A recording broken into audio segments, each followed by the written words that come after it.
এমন রাষ্ট্রবাদী ভারতীয়র বিষয়ে বলবো যার থেকে বড় দেশভক্ত খুঁজলেও পাওয়া যাবে না।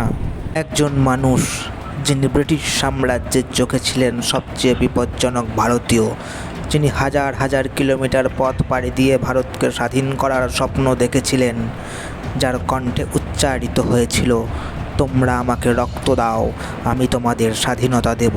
কিন্তু প্রশ্ন হলো, ভারতের স্বাধীনতা কি শুধু অহিংস আন্দোলনের ফল, নাকি স্বাধীনতার শেষ আঘাতটি এসেছিল এক বিপ্লবী সেনাবাহিনীর হাত ধরে? আজ আমরা জানব নেতাজি সুভাষচন্দ্র বসু এবং আজাদ হিন্দ ফৌজের সেই অবিশ্বাস্য কাহিনী, যা ভারতীয় স্বাধীনতা সংগ্রামের ইতিহাসকে এক নতুন মাত্রা দিয়েছিল। 1920-র দশকে ভারতের রাজনীতিতে এক নতুন তারকার আবির্ভাব ঘটে।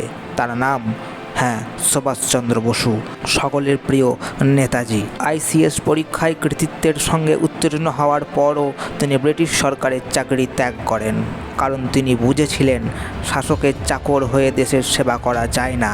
তিনি দ্রুত কংগ্রেসের অন্যতম জনপ্রিয় নেতা হয়ে ওঠেন, কিন্তু খুব শীঘ্রই মহাত্মা গান্ধীর সঙ্গে তার মতপার্থক্য দেখা দেয়। গান্ধীজি বিশ্বাস করতেন অহিংস আন্দোলনে, অন্যদিকে সুভাষ বিশ্বাস করতেন প্রয়োজনে সশস্ত্র সংগ্রাম ও স্বাধীনতার পথ হতে পারে। 1939 সালে কংগ্রেস সভাপতির পদে জয়লাভ করলেও মতবিরোধের কারণে তিনি পদত্যাগ করেন এবং শুরু হয় তার এক নতুন রাজনৈতিক অধ্যায়। 1941 সালের জানুয়ারি, কলকাতার এলগিন রোডে নিজের বাড়িতে গৃহবন্দী সুভাষচন্দ্র। ব্রিটিশ গোয়েন্দারা চারিদিকে নজর রাখছে, কিন্তু এক গভীর রাতে ঘটে এক অবিশ্বাস্য ঘটনা। ছদ্মবেশে বাড়ি ছেড়ে পালিয়ে যান তিনি। কলকাতা থেকে প্রথমে পেশোয়ার থেকে তারপর আফগানিস্তান, সেখান থেকে সোভিয়েত ইউনিয়ন হয়ে শেষে জার্মানি। পুরো অভিযান যেন কোনো থ্রিলার সিনেমার গল্প। ব্রিটিশ গোয়েন্দারা হতবাক, আর সুভাষচন্দ্র শুরু করলেন আন্তর্জাতিক সমর্থন সংগ্রহের মিশন। দ্বিতীয় বিশ্বযুদ্ধ চলাকালীন দক্ষিণ পূর্ব এশিয়ার হাজার হাজার ভারতীয় যুদ্ধবন্দী ছিলেন। জাপানের সহায়তায় তাদের নিয়ে গঠিত হয় ইন্ডিয়ান ন্যাশনাল আর্মি বা INA। 1943 সালে নেতাজি দক্ষিণ পূর্ব এশিয়ায় পৌঁছে এই বাহিনীর নেতৃত্ব গ্রহণ করেন এবং ঘোষণা করেন, দিল্লি চলো। আজাদ হিন্দ সরকার গঠিত হয়, নিজস্ব পতাকা, নিজস্ব মুদ্রা, নিজস্ব সেনাবাহিনী, এমনকি নারী সৈনিকদের নিয়ে গড়ে ওঠে রানী ঝাঁসি রেজিমেন্ট, যা সে সময়ের জন্য ছিল এক যুগান্তকারী পদক্ষেপ। 1944 সালে INA এবং জাপানি বাহিনী ভারতের দিকে অগ্রসর হয়। মণিপুরের মৈরাং প্রথমবারের মতো স্বাধীন ভারতের পতাকা উত্তোলন করা হয়। সৈনিকদের চোখে তখন একটাই স্বপ্ন, লালকেল্লায় ভারতের পতাকা ওড়ানো। কিন্তু পরিস্থিতি দ্রুত বদলে যায়। জাপানের পরাজয় শুরু হয়, সরবরাহ লাইন ভেঙে পড়ে, ক্ষুধা, রোগ এবং গোলাবারুদের অভাবে INA দুর্বল হয়ে পড়তে থাকে। অবশেষে অভিযান ব্যর্থ হয়।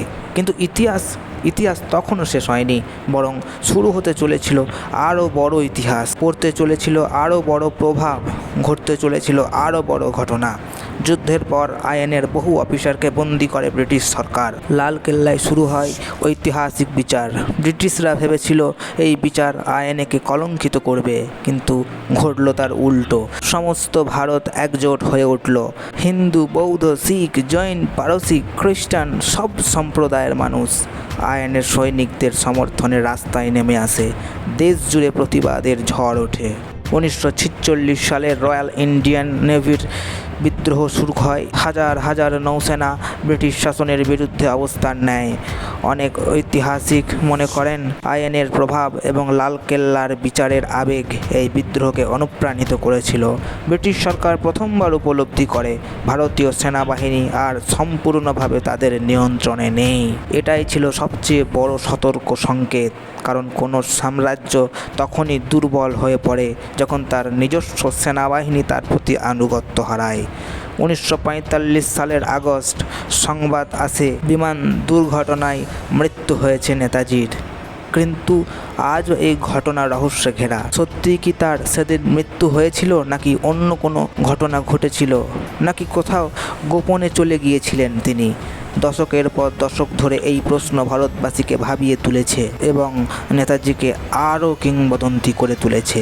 ঐতিহাসিকদের মধ্যে মতভেদ রয়েছে। কেউ বলেন আইএনএ সামরিকভাবে সফল হয়নি, আবার অনেক গবেষক বলেন আইএনএ এবং নেতাজির কর্মকাণ্ড ব্রিটিশদের মনে গভীর ভয় সৃষ্টি করেছিল। বিশেষ করে ভারতীয় সেনা ও নৌবাহিনীর আনুগত্য নিয়ে ব্রিটিশ প্রধানমন্ত্রী ক্লেমেন্ট অ্যাটলির নাম ঘিরে প্রচলিত কিছু ঐতিহাসিক এই আলোচনাতেও দাবি করা হয় যে আইএনএর প্রভাব ব্রিটিশদের সিদ্ধান্তে গুরুত্বপূর্ণ ভূমিকা রেখেছিল।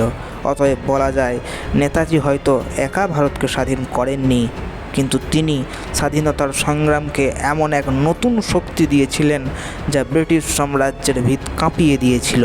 নেতাজি সুভাষচন্দ্র বসু শুধু একজন নেতা নন, তিনি ছিলেন এক স্বপ্ন, এক সাহস, এক অদম্য বিশ্বাস।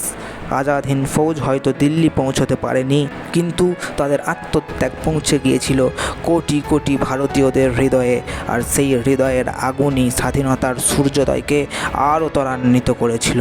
প্রশ্ন হলো, যদি নেতাজি আরও কয়েক বছর বেঁচে থাকতেন, তাহলে ভারতের ইতিহাস কি অন্যরকম হতে পারত? ভারতের উজ্জ্বল ভবিষ্যৎ হতে পারত? ভারত এক উন্নত দেশ,